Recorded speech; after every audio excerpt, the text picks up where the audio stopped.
Praise lord. దేవునికి స్తోత్రం కలుగును గాక. ప్రియమైన దేవుని బిడ్డలారా, ఈ ఉదయకాల సమయంలో అనుదిన వాగ్దాన కార్యక్రమం ద్వారా ఈ విధముగా మిమ్మల్ని కలుసుకున్నటకు దేవుడు నాకు అనుగ్రహించిన ఈ గొప్ప భాగ్యాన్ని బట్టి ముందుగా దేవాతి దేవునికి కృతజ్ఞతాస్తుతులు చెల్లించి ఉన్నాను.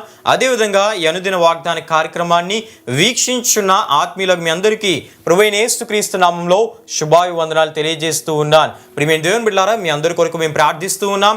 మా కొరకు, మా పరిచర్య కొరకు మీ ప్రార్థనలో జ్ఞాపకం చేసుకోవలసిందిగా ప్రభువైన యేసుక్రీస్తు నామంలో మీ అందరినీ కోరుచు ఉన్నాను. ప్రియమైన దేవుని బిడ్డలారా, ఈ దినము ప్రభు మీకు ఇచ్చే వాగ్దానము నిర్గమకాండం 3వ అధ్యాయం 21వ వచనం ఉన్నది.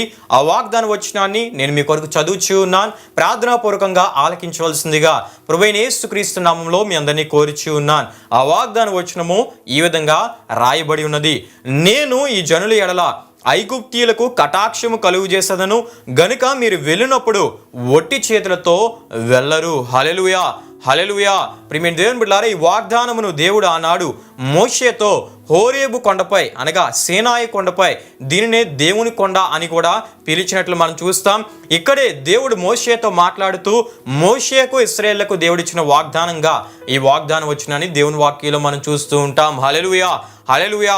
అయితే ప్రియమైన దేవుని బిడ్డలారా, ఈ సీనాయి కొండ దేవుని కొండగా ఎందుకు పిలువబడిందంటే తరువాతి కాలంలో దేవుడు ఈ కొండపైనే అద్భుత రీతిలో తనను తాను వెల్లడి చేసుకొని ధర్మశాస్త్రాన్ని ఇచ్చారు గనుక సీనాయి కొండ దేవుని కొండగా పిలువబడింది. హల్లెలూయా, హల్లెలూయా. ప్రియమైన దేవుని బిడ్డలారా, మన వాగ్దాన సందర్భాన్ని మనం చూసుకున్నట్లయితే దేవుడు తన ప్రజలైన ఇశ్రాయేలులను ఐగుప్తు దాస్యం నుండి విడిపించుటకు దేవుడు నియమించిన సమయము ఆసన్నమైంది. ప్రియమైన దేవుని బిడ్డలారా, ఆసన్నమైన ఆ సమయంలో దేవుడు మోషేను ఎన్నుకొని మోషేను దేవుడు పిలిచి సమర్థవంతమైన నాయకునిగా దేవుడు మోషేను ఎంచి దేవుడు మోషేను హోరేబు కొండకు నడిపించి ఈ గొప్ప వాగ్దానమును మోషేకు ఇశ్రాయేలు ప్రజలకు దేవుడిచ్చినట్లు మనం చూస్తూ ఉంటాం. హల్లెలూయా, హల్లెలూయా.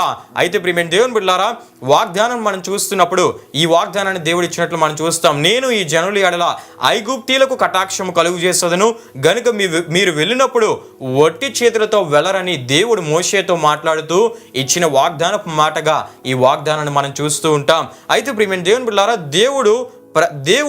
దేవుని ప్రజలపై ఐగుప్తీయులకు కటాక్షమును ఎందుకు కలుగు చేస్తానని తెలియజేస్తారంటే ప్రియమైన దేవుని బిడ్డలారా, ఈ కటాక్షం అనే పదాన్ని మనం జ్ఞాపకం చేసుకున్నట్లయితే ఈ కటాక్షం అనే పదమునకు కనికరము, దయ, అనుగ్రహము అనే అర్థాలు కూడా వస్తూ ఉంటాయి. ప్రియమైన దేవుని బిడ్డలారా, ఈ కటాక్షము, కనికరము, దయ ద్వారా ఐగుప్తు నుండి దేవుడు మోషే ద్వారా ఇశ్రాయేలును విడిపించే సందర్భంలో తన ప్రజలైన ఇశ్రాయేలులను ఐగుప్తు నుండి ఒట్టి చేతులతో వారు బయటికి రాక సమృద్ధితో వారికి ఐగుప్తులో కలిగిన సకల సంపదతో వారిని అక్కడి నుండి రప్పించుటకు దేవుడు ఉద్దేశించాడు గనుక ఈ కటాక్షమును, కనికరమును ఇశ్రాయేలుల మీద ఐగుప్తీయులకు దేవుడు కలుగు చేస్తానని దేవుడు ఉద్దేశించాడు గనుక దేవుడు ఈ విధంగా వాగ్దానం ఇచ్చినట్లు మనం చూస్తూ ఉంటాం. హల్లెలూయా, హల్లెలూయా. ప్రియమైన దేవుని బిడ్డలారా, కటాక్షమును, కనికరమును, దయను ఐగుప్తీయులకు ఇశ్రాయేలు ఎడల దేవుడు కలుగు చేసి వారిని సమృద్ధితో ఐగుప్తు నుండి తీసుకుని వస్తానని దేవుడిచ్చిన మాటగా ఈ వాగ్దానపు మాటను మనం చూస్తూ ఉంటాం. ప్రియమైన దేవుని బిడ్డలారా, ఈ విషయాలు మనకి ఏం తెలియజేస్తున్నాయంటే తన ప్రజలైన వారి ఎడల ఆయన ఉద్దేశాలు ఎంత ఉన్నతంగా ఉన్నాయో, ఎంత శ్రేష్టంగా ఉన్నాయో, ఎంత విలువైనగా ఉన్నాయో, ఎంత అద్భుతమైనవిగా ఉన్నాయో, ఎంత గొప్పగా ఉన్నాయో ఈ విషయాలు మనకు తెలియజేస్తూ ఉన్నాయి. హల్లెలూయా, హల్లెలూయా. తన ప్రజలైన వారి ఎడల ఆయన ఉద్దేశాలు, ఆయన తలంపులు ఎప్పుడూ అత్యున్నతంగా ఉంటాయి. ప్రియమైన దేవుని బిడ్డలారా, ఈ విషయాలు ఈ వాగ్దానం ద్వారా మనకు తెలియజేయబడుతుంది. ప్రియమైన దేవుని బిడ్డలారా, ఆయన ప్రజలను ఆయన ఎంత ఉన్నతంగా చూసి తన బిడ్డలు సమృద్ధిని కలిగి వారి విశ్వాస ప్రయాణంలో ముందుకు కొనసాగేటట్లు దేవుడి వాగ్దానం ద్వారా వారికి తెలియజేస్తున్నాడో ఈ వాగ్దానం మనకు తెలియజేస్తుంది. ప్రియమైన దేవుని బిడ్డలారా, తన బిడ్డలు సమృద్ధిని కలిగి వారి విశ్వాస ప్రయాణంలో ముందుకు సాగాలని దేవుడు ముందుగానే ఆలోచన కలిగిన దేవునిగా మనం చూస్తూ ఉంటాం. హల్లెలూయా, హల్లెలూయా. ప్రియమైన దేవుని బిడ్డలారా, దేవుని వాక్యంలో మనం చూస్తున్నప్పుడు మన దేవుడు కటాక్షమును కలుగు చేసే దేవుడు అని దేవుని వాక్యంలో మనం చూస్తాం. ప్రియమైన దేవుని బిడ్డలారా, దేవుని వాక్యంలో మనం చూస్తున్నప్పుడు ఆదికాండం 39వ అధ్యాయం 3-4 వచనాల్లో మనం చూస్తే ఫరో యొక్క ఉద్యోగస్తుడును రాజ సంరక్షక సేనాధిపతి అయిన పోతీఫరునకు యోసేపు ఎడల దేవుడు కటాక్షము కలుగు చేసి తద్వారా తన ఇంటి మీద యోసేపును విచారణకర్తగా నియమించినట్లు మనం చూస్తూ ఉంటాం ప్రియమైన దేవుని బిడ్డలారా. హల్లెలూయా, హల్లెలూయా. అంతేకాకుండా ప్రియమైన దేవుని బిడ్డలారా, దేవుని కొరకు పరిశుద్ధంగా నిలబడిన దానియేలు ఎడ్ల నపుంసకుల అధిపతికి కృపా కటాక్షములు దేవుడు కలుగు చేసినట్లు దానియేలు గ్రంథం 1వ అధ్యాయం 8-9 వచనాల్లో మనం చూస్తూ ఉంటాం. కటాక్షించి మన ఎడల జాలిపడే దేవుడని యెషయా గ్రంథం 60వ అధ్యాయం 10వ వచనంలో మనం చూస్తూ ఉంటాం. అంతేకాకుండా ప్రియమైన దేవుని బిడ్డలారా, మనం చదువుకున్న వాగ్దాన వచనంలో కటాక్షమును కలుగు చేస్తానని వాగ్దానం ఇచ్చిన దేవుడు ఆ వాగ్దానాన్ని కూడా నెరవేర్చినట్లు మనం చూస్తాం. ఇశ్రాయేలీయుల ఎడల ఐగుప్తీయులకు కటాక్షము కలుగు చేసి సమృద్ధితో వారు బయటికి వచ్చినట్లు దేవుడు చేసినట్లు నిర్గమాకాండం 12వ అధ్యాయం 35-36 వచనాల్లోను, 105వ కీర్తన 37వ చరణంలోను, నిర్గమాకాండం 11వ అధ్యాయం 2-3 వచనాల్లో మనం చూస్తూ ఉంటాం. హల్లెలూయా, హల్లెలూయా. ప్రియమైన దేవుని బిడ్డలారా, ఈ వాగ్దానం ద్వారా దేవుడు ఈ ఉదయకాల సమయంలో మనతో మాట్లాడుతూ ఉన్నారు. మనందరితో ఆయన మాట్లాడుతూ ఉన్నారు.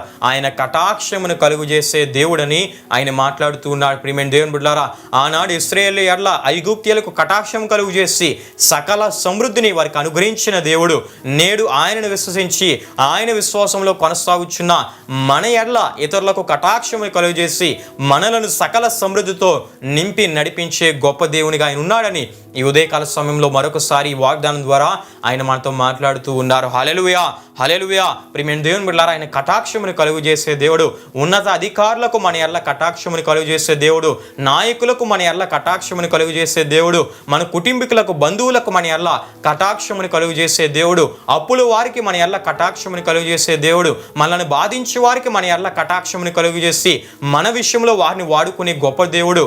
అంతేకాకుండా ప్రియమైన దేవుని బిడ్డలారా, అనేక మంది యవనస్తులు వారి ఎడ్యుకేషన్ నిమిత్తము, వారి ఉద్యోగాల నిమిత్తము వేరే దేశాలకు వెళ్తూ ఉంటారు, వేరే ప్రాంతాల్లో వారు జీవిస్తూ ఉంటారు. అక్కడున్న ప్రజలకు వారి ఎడల కటాక్షమును కలుగు చేసే దేవుడని ఈ వాగ్దానం ద్వారా ఆయన మనతో మాట్లాడుతూ ఉన్నారు. హల్లెలూయా, హల్లెలూయా. గనుక ప్రియమైన దేవుని బిడ్డలారా, ఆయన కోరే ఆత్మీయ జీవితాన్ని మనం కలిగి ఉంటే మన ఎడల ఇతరులకు కటాక్షమును కలుగు చేసి ఆయన మనల్ని హెచ్చించే దేవుడు, మనకి సకల సమృద్ధిని అనుగ్రహించే దేవుడు, అన్ని విషయాల్లో మనకు మేలు జరిగించే గొప్ప దేవునిగా ఆయన ఉన్నాడని మరొకసారి ఈ వాగ్దానం ద్వారా ఆయన మనతో మాట్లాడుతూ ఉన్నారు. గనుక దేవుడు కోరే ఆత్మీయతను మనం కలిగి ఈ వాగ్దానంలో దాచబడి ఉన్న ప్రతి ఆశీర్వాదాన్ని మనం స్వతంత్రించుకుందుముగాక. ఆమేన్. ప్రియమైన దేవుని బిడ్డలారా, ఈ వాగ్దాన కార్యక్రమాన్ని ముగింపు ప్రార్థనతో మనం ముగించుకుందాం, ప్రార్థన చేసుకుందాం. మహిమా స్వరూపైన మా ప్రభువా, జీవాధిపతి అయిన యేసయ్యా, నీ ఘనమైన నామమునకు మహిమ ఘనత ప్రభావములు చెల్లిస్తున్నాం తండ్రి. ఈ ఉదయకాల సమయంలో ఒక చక్కటి వాగ్దానం ద్వారా మీరు మాతో మాట్లాడి బలపరిచినందుకు నీకే స్తుతులు చెల్లిస్తున్నాం తండ్రి. నీవు కటాక్షము కలుగు చేసే దేవుడు అని, కటాక్షమును కలుగు చేసి సర్వ సమృద్ధితో దేవా మమ్మల్ని నింపి నడిపించే దేవుడు అని మీరు మాతో మాట్లాడినందుకు నీకే స్తుతులు చెల్లిస్తున్నాం తండ్రి. వీక్షించిన ప్రతి ఒక్కరిని మీరు ఆశీర్వదించండి, వారి పట్ల నీ కార్యములు జరిగించండి, వారందరి పట్ల ఈ వాగ్దానాన్ని మీరు నెరవేర్చి నీ నామమునికే మహిమ ఘనత ప్రభావములు తెచ్చుకోమని ప్రభువైన యేసుక్రీస్తు పరిశుద్ధ నామంలో అడిగి వేడుకుంటున్నాము తండ్రి. ఆమేన్. యేసు రక్తమే జయం, ప్రవేశ రక్తమే జయం, ప్రవేశ రక్తం సంపూర్ణమైనది, అపవాది క్రియలకు అనంత నాశనం కలుగునుగాక. ఆమేన్. ప్రభు మిమ్మును మీ కుటుంబములను నూరంతలుగా ఆశీర్వదించునుగాక. ఆమేన్.